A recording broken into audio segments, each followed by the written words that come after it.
The truth about modern masculinity, is it being redefined or erased? Let's talk about masculinity, not in slogans, not in stereotypes, not in sound bites from either side of the internet. Let's talk about what it actually feels like to be a man in 2025. Because something is happening and no one seems to agree on what it means. Some say masculinity is being redefined, others say it's being erased. But in between the outrage and the algorithms, there are real men quietly struggling with an identity that's shifting under their feet. Today we're not taking sides, we're taking a deep breath and we're going in.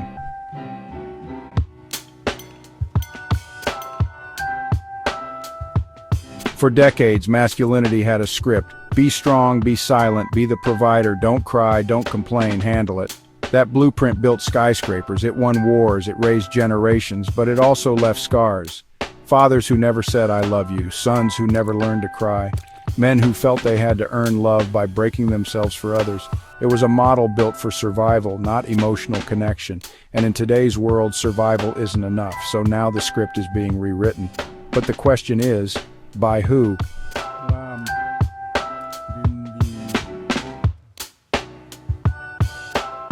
Today, men are told, be vulnerable, be emotionally available, be supportive, share the load, talk about your feelings, which is beautiful until it becomes weaponized. Because for many men, the new expectations aren't being taught, they're being demanded. And if you grew up learning silence equals strength, suddenly being expected to pour your heart out feels like emotional whiplash. What's worse, you might be told you're too soft, you're too toxic, you're not evolved enough, or you're the problem no matter what you do. The new masculinity isn't always a safe space. Sometimes it's a battlefield with new rules you were never given a map for. So where do you turn?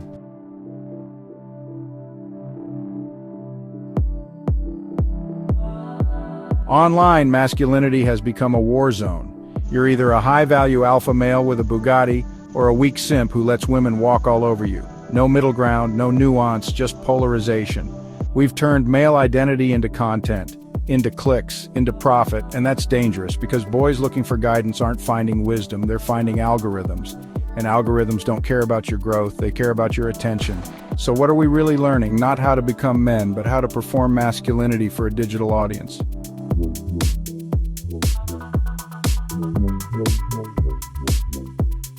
Let's break this down deeper. Psychologically, men are facing an identity crisis. They're told to express feelings, but punished when they do. Told to lead, but also to step aside. Told to be gentle, but also to be strong. That's not balance, that's confusion. And confusion leads to withdrawal, rage, shame, self-doubt. Men begin to ask, what am I allowed to be? Is there anything sacred left about masculinity? Am I only valuable if I change? These are not political questions, they're psychological wounds, and they deserve healing, not judgment.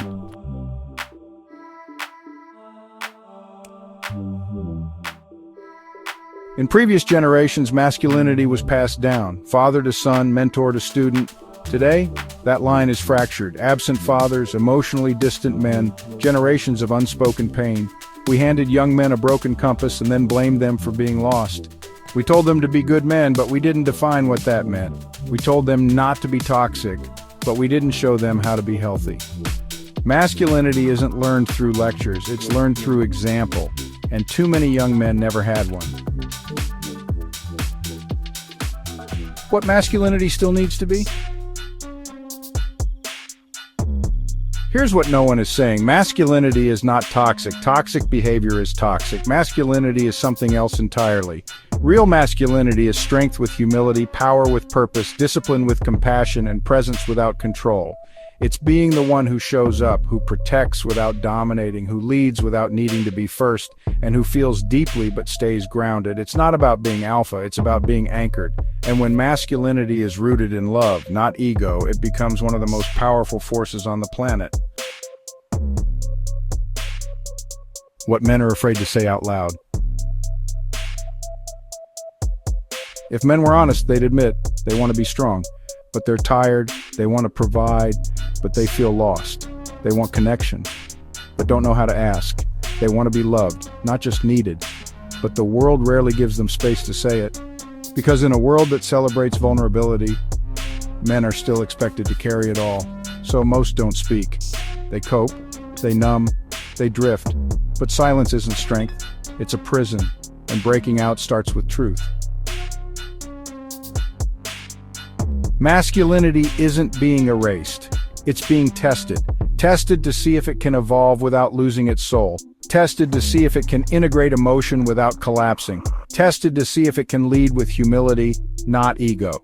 The truth is, you don't have to be who the internet tells you to be. You don't have to fit into anyone's box. You can be a man in your own way. With strength, with softness, with honesty. Masculinity isn't one thing, but it is something sacred. And maybe, just maybe, this isn't the death of masculinity. Maybe it's the rebirth. Subscribe to the Zenith for more truth about identity, emotion, and the war between who you are and who the world tells you to be. Stay tuned for the next episode coming your way real soon.